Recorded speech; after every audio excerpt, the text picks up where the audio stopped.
Hey guys, it's your local Speechy here, and I am finally back to annoy your ear holes. What do you think of this cozy setup, by the way? Look at this. I got a fireplace going on. I got my little moon lamp.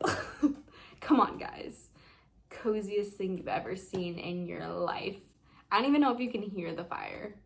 Should I turn it up so you can hear it? Okay, I turned the fireplace up. Hopefully that makes it even cozier.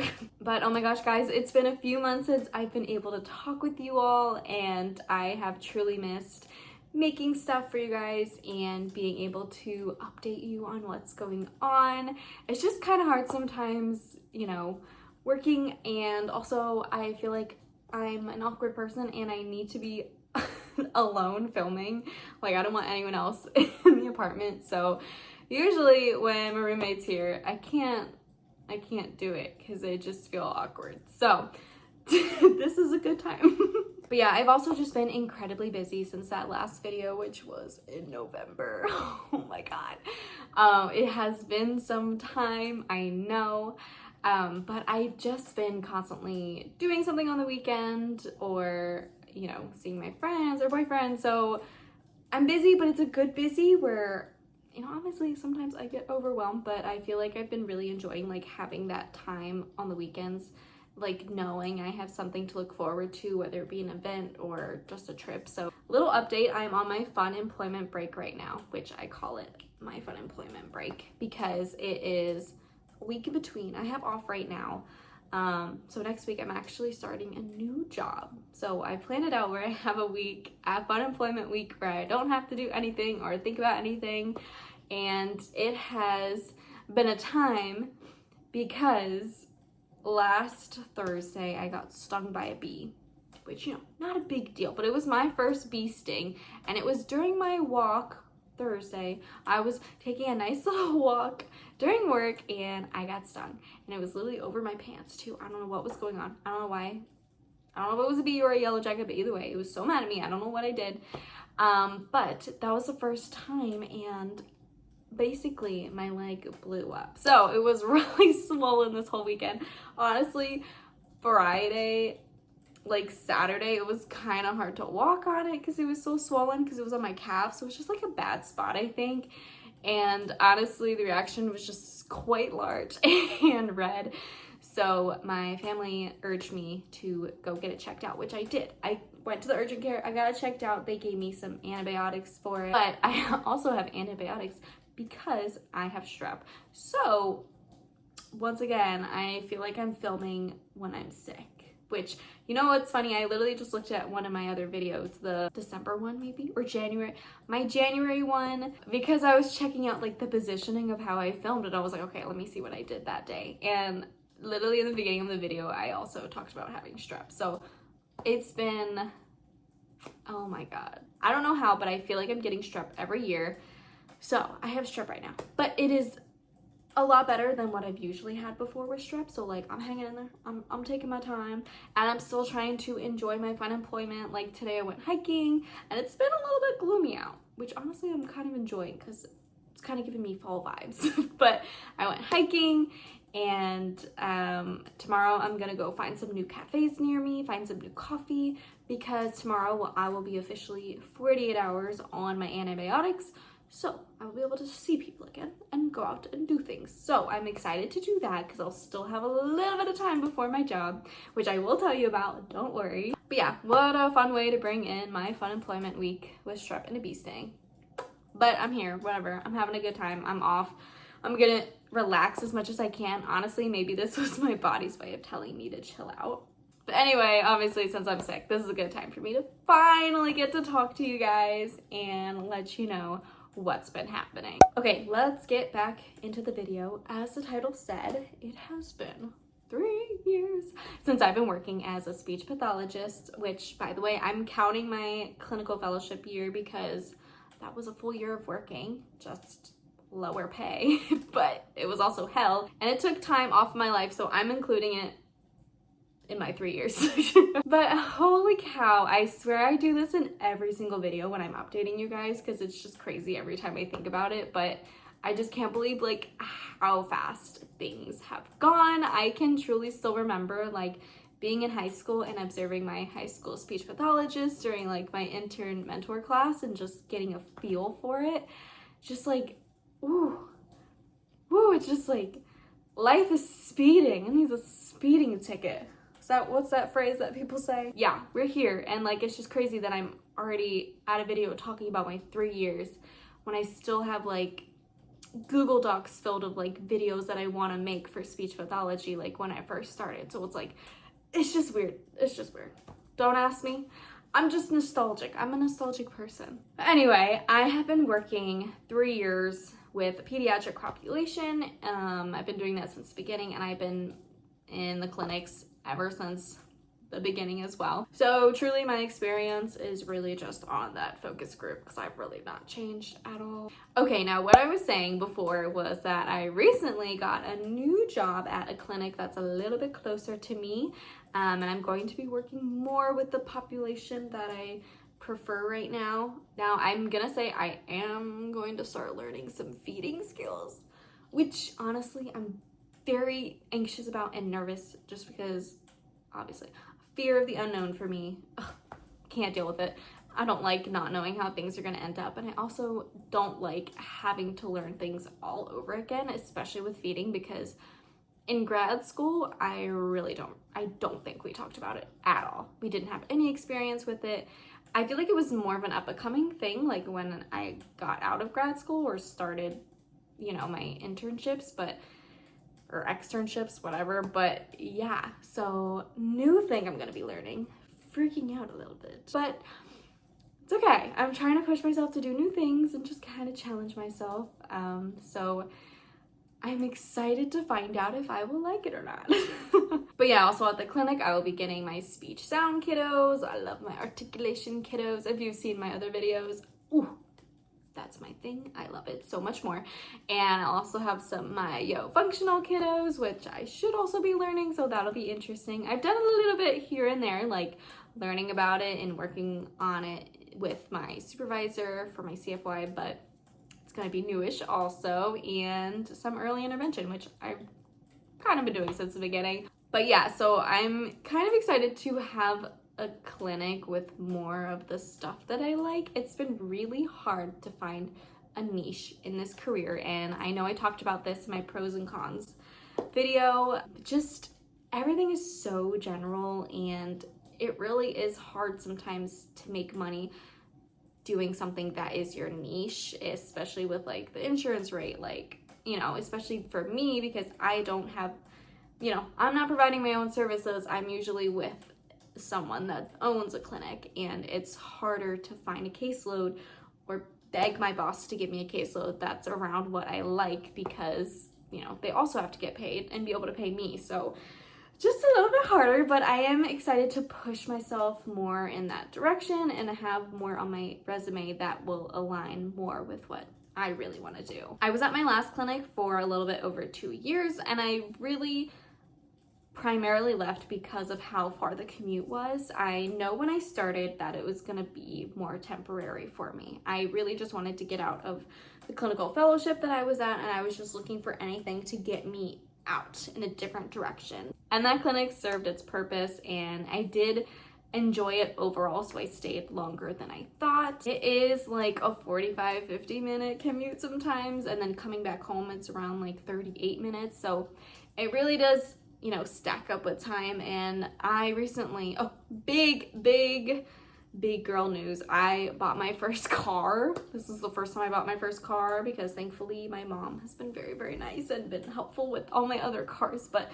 this is the first time I bought my own car. But I had to get a new car because my last one, I truly believe it was because of the mileage that I was doing on it, just my car was like slowly like breaking down. Like it never had any problems, and then it hit 100,000 and it just slowly dwindled down. But I knew with the parts that I was gonna have to buy and contribute to my car, it just wasn't worth it. So I got a new car, but mainly because of how bad that commute was. It was really messing up my little baby, my little red baby car. She was not doing well. But anyway, I am excited to continue to show you what's going on with this new clinic. Hopefully I like it. We'll see.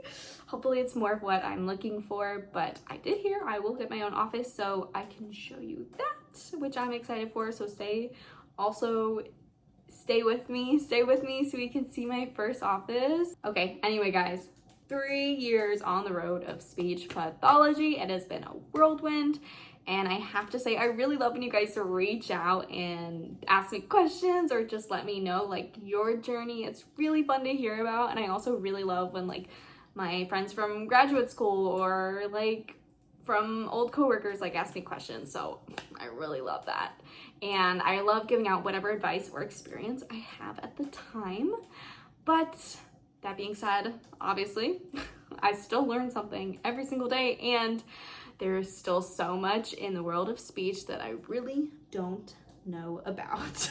Now, I said it before in my pros and cons video of speech pathology, but honestly, the speech path world is just too general. Sometimes it's just way too general.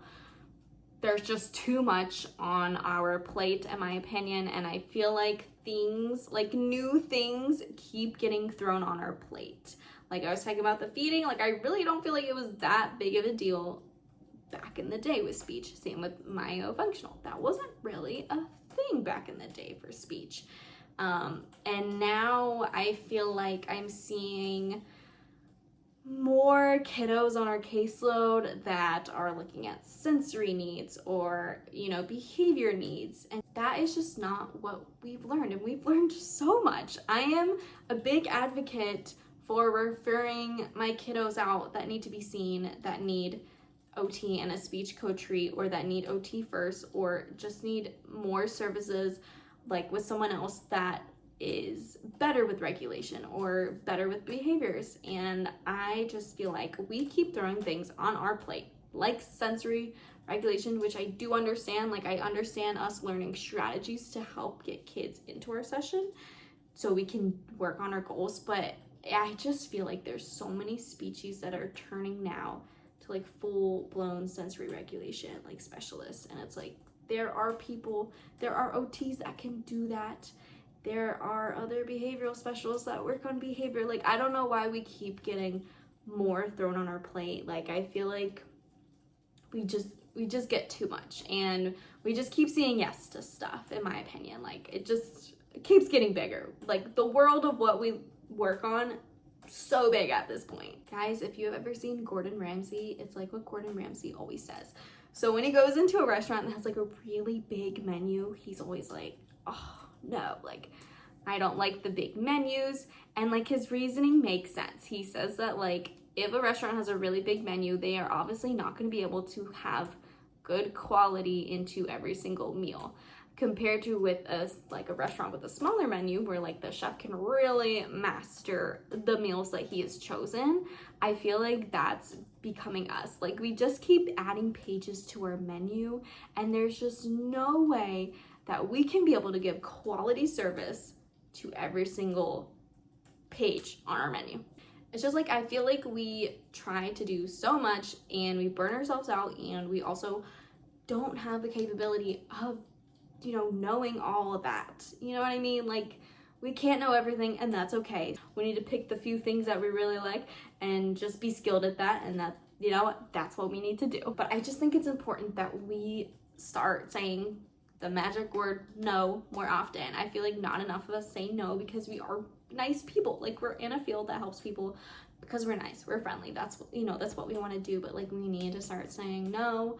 We need to say no to things we are uncomfortable with, or saying no to things when we already have too much to do. And I have been learning to do this a little bit more often. I'm trying not to push it, but I'm trying to say no more often when I'm already busy, or when there's a kiddo that I just know needs more help with someone else, and that's not me.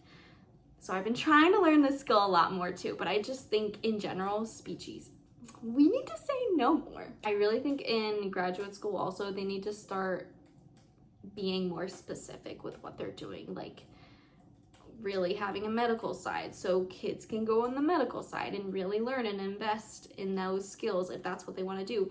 Same with school. I think if people really want to do school or like kids, they need to have that space to be able to really dive into that. I just feel like we need to be more specific in grad school, and also obviously have the ability for the students to choose if they don't know what they're doing, to be able to, you know, find what they want to do and like explore that. But I feel like if you really like medical, you should be given a medical path, in my opinion. Like, I feel like we need to start splitting it up, because like medical and like medical speech is so different to what I do. So it's like there's so many ranges. There's so much going on in speech. So another thing I learned about from my little experience was to be less judgy. I feel like back in the day when I was younger and before like I fully was into speech and I was just researching what, you know, days in the life of speech pathologists, which there weren't a lot at that time, but there was, you know, one girl that posted, and I just remember one video where she posted and she said that she was switching fields and she was leaving, and I was so confused, and I was just like sitting there judging, and I was like, how are you gonna, you know, invest so much time and invest so much money in a field that you said you were passionate about to not want to stay in the field? And after being in the field and working, it, you know, I feel bad for judging so many people back in the day for, you know, wanting to leave this field. It is so normal to leave any career path, any field. If you want to start over, you can start over. Nobody cares, you know, like if the field is not for you, that's okay. And if you know something that you like more, then do it. I do see a lot of women and men leaving this field right now because of just the current climate of everything. You know, our insurance rates aren't really going up, our like salaries are kind of dwindling. It can really be a tough field if you don't have a job that you like, or if you're not making enough money to sustain yourself. It can really be a tough field, and I totally understand people that want to leave and feel like they don't want to keep doing this. And I really think it depends on what you're doing and what job you have, because I do have some friends who are in this field and seem to love what they do and love posting about what they're creating and are pursuing extra certifications with their time, making their own businesses, just excited to keep pushing speech pathology. And I also have friends that I feel like I know that are also burnt out just from the career in total. And regardless, I think all career fields, you know, especially in the United States, it's just bad climate. We're not getting enough pay. We all deserve better. And I totally understand people leaving this field, and I understand people leaving other jobs in general. You know, everything, honestly, at the end of the day is temporary, especially in speech. So many jobs are temporary. Like, a lot of the times we are just trying to find something that we like, and sometimes a job is just not it, and we're not going to stick it out if it's not for us, and that's okay. So that's why I say all jobs are temporary. If you really like one, stay with it. If you don't, I don't care. Find a new job. And a lot of times for us, when we get a different job, we get a higher pay. So that's why a lot of times you see speechies kind of moving around, because we're getting different benefits and better things when we switch and move things. And to be completely honest right now, guys, like, I also would eventually love to do something different, you know? I don't see myself retiring in this career at this time. So maybe one day I will switch. We'll see. Right now, I would love to see what's gonna happen at the next clinic. I mean, truly, we only have one life, so we gotta make the most out of it and do what you can to find things that make you happy. Speaking of happiness, I also think that is what I have been starting to learn more about over the years. I really want to find schedules that give me that work-life balance, and at my last clinic, I did get home around like 8 p.m. 2 nights, and during my hybrid days, I would finish around 7 o'clock, so it was late, and I could manage it at the time. Like, I feel like the time went by fast, but I just didn't have time to do things after work that I wanted to do, and I couldn't do like any trivia, I couldn't meet friends for any dinners. Like, it was really difficult for anybody that wanted to see me during the weekdays, because I just couldn't do anything, which really sucked. Now, I do think the new job will help me with this, as I'll get home a little bit earlier and I will have Fridays off, so that's gonna be really nice. I am excited to have that. But I just continue to learn ways to help my mind decompress after work and make me feel better, and just finding ways to make me feel happier overall about my life. Now, one thing I love having in my routine is tea. I love having a nice cup of warm tea. I swear it makes me feel so good. Oh, and speaking of tea, little off topic. It's on topic. I have oh no. Okay, look, I have a teacup. Can you see it? I have a teacup. It's upside down. I don't think I can show you. Okay, it's a teacup. I literally got it in February when I was with my girls in Tampa, and it was just so perfect. I had to get tea. I love tea. Oh my God. Maybe I'm addicted. I don't know. But anyway, a perfect cup of tea at night helps me decompress and helps me start relaxing for nighttime. And also with that, I've been trying to write things down more. I have like a little mindful journal that my mom got me years ago that I'm still trying to finish, but it kind of talks about like, how do you feel in the morning, and then how do you feel in the evening, like what'd you do today, what'd you do that was good, different things like that. So I've been trying to do that more. I've recently been doing some more like short meditation videos before bed, and honestly they're helping. I kind of fell out of it, but I need to get back into it, because honestly, once I heard the girl's voice, I would just fall asleep. So it honestly worked very well for me. I also love having roommate time after work, where we just talk about our day and we catch up with our favorite TV show. Right now, we've been into Buccaneers, The Summer I Turned Pretty, and Love Island. We're literally still trying to finish Love Island, even though the reunion's like happening right now. We still haven't finished. We're getting there though. But truly, in general, with any job, you need to find a bedtime routine and a morning routine that makes you feel better.